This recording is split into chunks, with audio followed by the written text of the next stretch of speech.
ഇന്ന് എന്തിനാ അവൾ കരഞ്ഞ്? തലവേദന എന്ന് പറഞ്ഞ കള്ള. സത്യം പറഞ്ഞോ? മാലതി ചോദിച്ചു.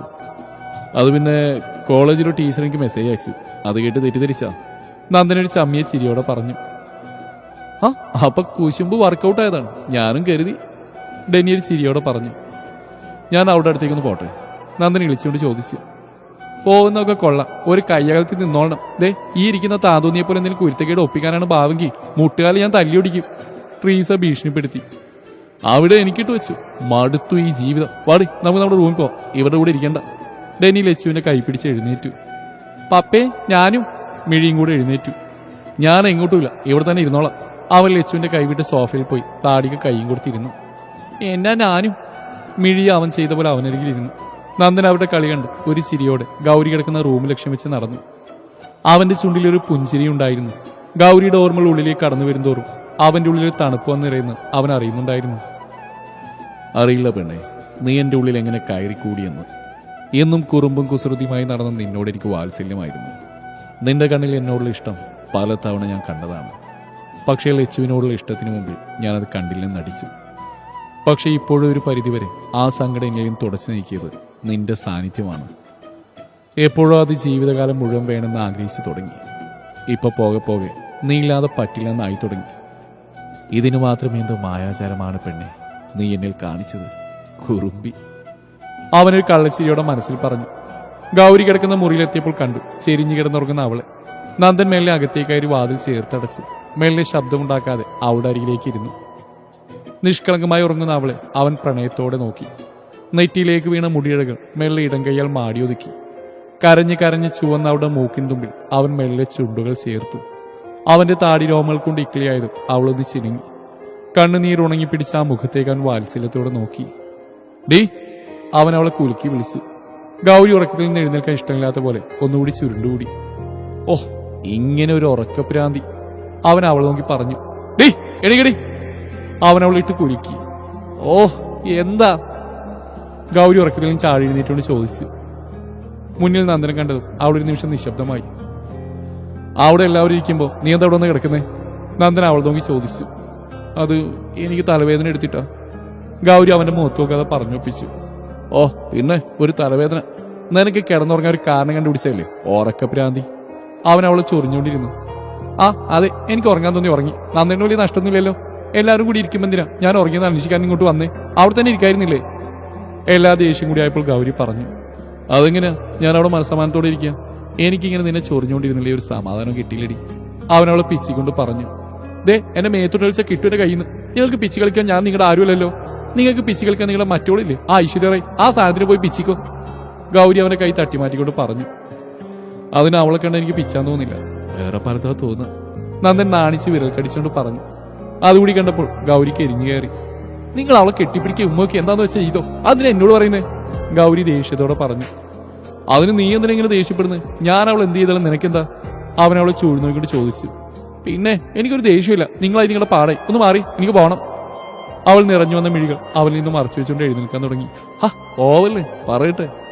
അവനവളെ പിടിച്ചെത്തിക്കൊണ്ട് പറഞ്ഞു. എന്താ? അവൾ ദേഷ്യത്തോടെ ചോദിച്ചു. അവിടെ എന്റെ ഐശ്വര്യയും കല്യാണക്കാരി സംസാരിക്കുകയാണ്. എനിക്ക് അവിടെ നിന്നിട്ട് നാണം വരുവാ.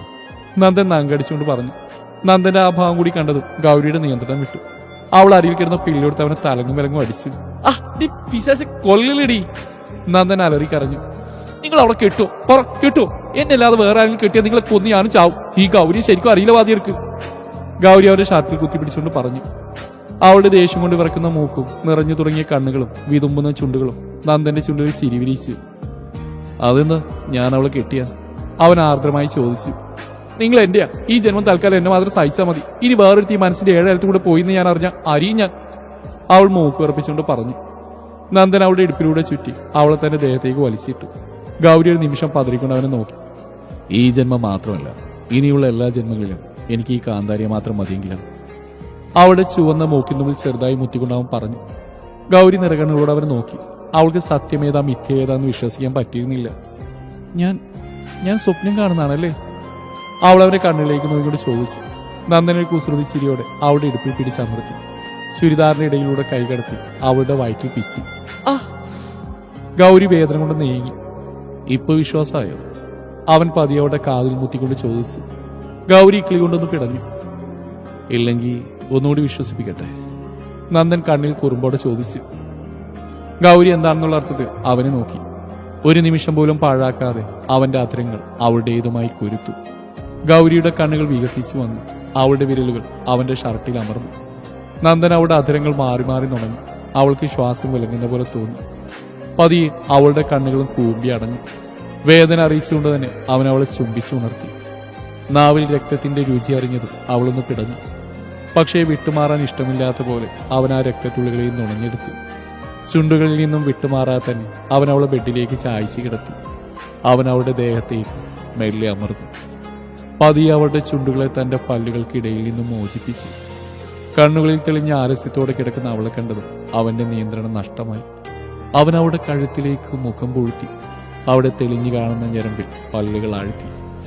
ഗൗരി ഒന്ന് പിടഞ്ഞുകൊണ്ട് അവന്റെ മുട്ടിയിൽ കൊരുത്തു വലിച്ചു.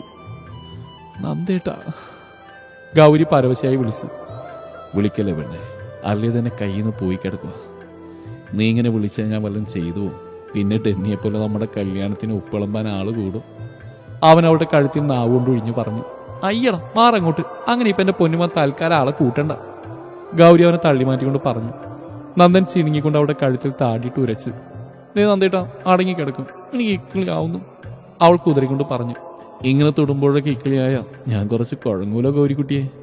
അവൻ കഴുത്തിൽ നിന്ന് മുഖം അവിടെ മാർഗിലേക്ക് പുഴുത്തിക്കൊണ്ട് പറഞ്ഞു. പെട്ടെന്നുള്ള അവന്റെ പ്രവൃത്തിയിൽ ഗൗരി ഒന്ന് ഉയർന്നു പൊങ്ങി. അവിടെ നഖം അവന്റെ കയ്യിലാഴ്ന്നു. മാന്തി പറിച്ചോ തെണ്ടി, അവൻ തൊലിപാടുത്ത് ഊതിക്കൊണ്ട് പറഞ്ഞു.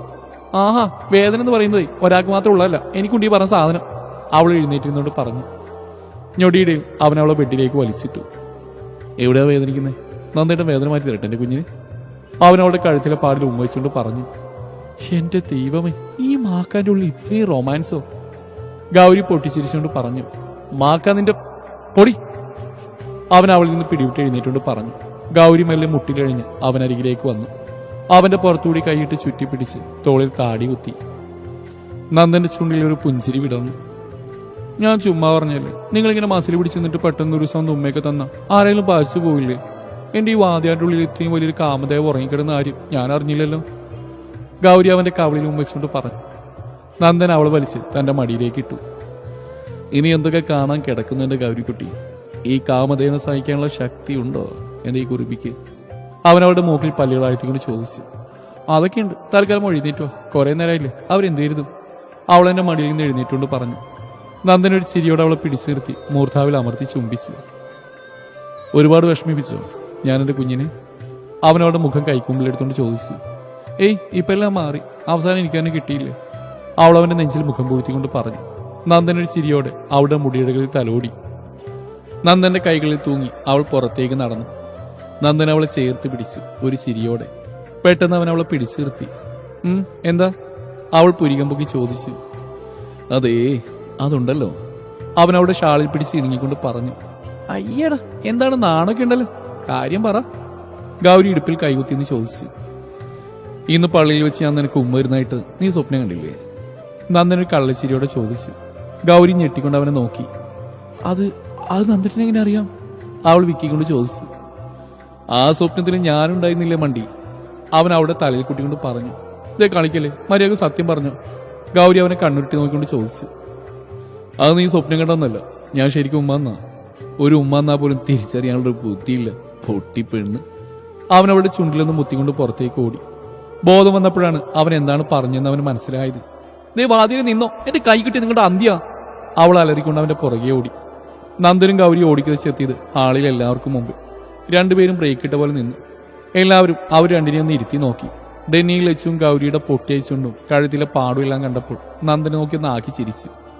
നന്ദൻ നാണിച്ച് തലതാഴ്ത്തി. ട്രീസോൺ തറപ്പിച്ച് നോക്കിയതും ഗൗരി ഓടി വന്ന് ലച്ചുവിനെ കെട്ടിപ്പിടിച്ചിരുന്നു. നന്ദൻ ഒരു ചമ്മിയ ചിരിയോടെ ഡെന്നിയുടെ അടുത്തു. കിട്ടിയ അവസരം നല്ലപോലെ മുതലാക്കിയല്ലേ തെണ്ടി, ഞാനിവിടെ കന്യകനായി ഇങ്ങനെ നിൽക്കേയുള്ളൂ, ഡെന്നി സങ്കടം ഭാവിച്ച് പറഞ്ഞു. നിനക്ക് വല്ലാണ്ട് അവസരം കിട്ടാത്ത നല്ല ഒന്ന് കിട്ടിയൻ്റെ ഇതായിരുന്നു ചോക്ലേറ്റ് നിന്ന്. നന്ദൻ മിഴിയെ കണ്ണുകൊണ്ട് കാണിച്ച് പറഞ്ഞു. ഇവളുടെ ചോക്ലേറ്റ് ഇതുവരെ തീർന്നില്ലേ, എനിക്ക് വയ്യ, തള്ളയുടെ മോള് തന്നെ. ഡെന്നി തലക്ക് കൈ കൊടുത്തു. എന്തേലും പറഞ്ഞായിരുന്നോ? ലച്ചവനെ നോക്കി ചോദിച്ചു. ഏയ്, ഞാനെന്തു പറയാൻ, ഇച്ചായന്റെ വേദുട്ടിക്ക് സുഖല്ലേ? അവൻ അവിടെ തോളിലേക്ക് മുഖം താഴ്ത്തി അവിടെ അമർത്തി കടിച്ചു. അമ്മച്ചി. ലച്ചു വലിയ വായിൽ അലറി. എന്നതാടി? ട്രീസ വേഗം ഇരുന്നിരുന്ന് എണീറ്റ് വന്നു. ഇത് ഇച്ച എന്നെ കടിച്ചു. ലച്ചു ഷോൾഡർ ഇഞ്ഞോണ്ട് പറഞ്ഞു. എന്റെ കർത്താവേ, ഈ ചെറുക്കന് ഞാനിന്ന് കണ്ണ് തെറ്റി ആ പെണ്ണിന്റെ മേലെ കുതിരേറും. നിന്നോട് കല്യാണം വരെ ഇവിടെ ചുറ്റുപാട് നിന്നെ കാണരുതെന്ന് പറഞ്ഞല്ലേ? എണീക്കടാ, മതി ഒട്ടിയിരുന്ന്. ട്രീസ ടെന്നിയെ പിടിച്ച് വലിച്ചുകൊണ്ട് പറഞ്ഞു. വേണ്ട വേണ്ട, ഇനി ഞാനൊന്നും ചെയ്യില്ല, സത്യം. ഡെന്നി എണീക്കാതെ ഒരു കൈ കൊണ്ട് നന്ദനെ ചുറ്റിപ്പിടിച്ചുകൊണ്ടിരുന്നു. ട്രീസൊക്കെ അവന്റെ കളിയാണ് ചിരി വരുന്നുണ്ടെങ്കിലും ചിരിച്ചാൽ പിന്നെ ചെക്കൻ തലയിൽ കയറുന്ന അറിയുന്നുണ്ട് ചിരി കടിച്ചു പിടിച്ച് നിന്നു. ബാക്കിയെല്ലാവരുടെ അവസ്ഥ ഇത് തന്നെ. നന്ദൻ കമിഴി നടന്ന് ചിരിയാണ്. നീ വല്ലാണ്ട് ചിരിക്കണ്ട, രണ്ടിനെയും പല്ലി ഞാൻ തല്ലിക്കൊഴിക്കും. ട്രീസ ഗൗരിയുടെ കഴുത്തിലെ പാടിൽ നോക്കി നന്ദനോട് പറഞ്ഞു. ഗൗരി വേഗം മുടി കഴുത്തിലേക്ക് എടുത്തിട്ടു. അതെങ്ങനെയാ? ജനിച്ചപ്പോ തൊട്ട് രണ്ടും ഒരുമിച്ചാ, അപ്പൊ പിന്നെ സ്വഭാവം ഒരുപോലെ വന്നില്ലെങ്കിലാ അത്ഭുതം. ട്രീസ രണ്ടിനെയും നോക്കിക്കൊണ്ട് പറഞ്ഞു. രണ്ടുപേരും നല്ല വൃത്തിയിൽ ചിരിച്ചു കാണിച്ചു. കിടന്ന് വിളിക്കണ്ട, നിങ്ങൾ നന്നാക്കാനുള്ള വഴിക്ക് എനിക്കറിയാം. ട്രീസ ചിരിച്ചുകൊണ്ട് പറഞ്ഞു. ഡെനിയും നന്ദനും എന്താണെന്നുള്ള അർത്ഥത്തിൽ പരസ്പരം നോക്കി. മിഴിമോളെ ഇങ്ങ് വന്നേ. ട്രീസ ചോക്ലേറ്റിൽ നിന്ന് മിഴി വിളിച്ചു. എന്താ ടീസൊക്കെ വച്ചേ? മിഴിക്കായി ഉടുപ്പിൽ തുടച്ചുകൊണ്ട് ഓടിച്ചെന്നു. ഇന്നു മുതൽ മോൾക്കൊരു ജോലിയുണ്ട്. ദേ, നിന്റെ പപ്പയും നിന്റെ ലച്ചുവിന്റെ അടുത്തേക്കും നന്ദച്ചനും ഗൗരിയുടെ അടുത്തേക്കും വരാൻ നോക്കണം കേട്ടോ. ട്രീസ അവളെ ചട്ടം കെട്ടി. അതെഞ്ചിനാ? മിഴിക്കായി വിരൽ നുണഞ്ഞോട്ട് ചോദിച്ചു. ഇവന്മാർക്ക് രണ്ടുപേർക്കും കുറച്ച് കുറുമ്പ് കൂടുതലാ, നമുക്കതൊന്നും ശരിയാക്കണ്ടേ? ട്രീസ മിഴിയെ നോക്കി ചോദിച്ചു. ആ വേണം, പക്ഷെ എനിക്കെന്താ ലാഭം? മിഴി കൈ കെട്ടിന്ന് ചോദിച്ചു. മോള് ചോദിക്കുന്ന ട്രീസ് കൊച്ച് വാങ്ങിച്ചു തരും കേട്ടല്ലോ. ട്രീസ നന്ദനെയും ഡെന്നിയെ നോക്കി പറഞ്ഞു. ഓക്കെ, സമ്മതിച്ചു. മിഴി കരാറൊപ്പിട്ടു. ഹോ, തൊലഞ്ഞു. ഒരു മിഠായി കിട്ടിയ സ്വന്തം തന്തയെ ഒറ്റ കൊടുക്കുന്നവളാ ലോട്ടറിയിൽ അടിച്ചേക്കുന്നു. ചോദിക്കുന്ന എന്തും തരാന്നുള്ള ഓഫർ. ഇനി കല്യാണം വരെ വേദുവിന്റെ അടുത്തേക്ക് പോകുന്ന സ്വപ്നം പോലും കാണണ്ട. ഡെന്നി വിഷമത്തിൽ പറഞ്ഞുകൊണ്ട് നന്ദന്റെ തോളിലേക്ക് ചാഞ്ഞു.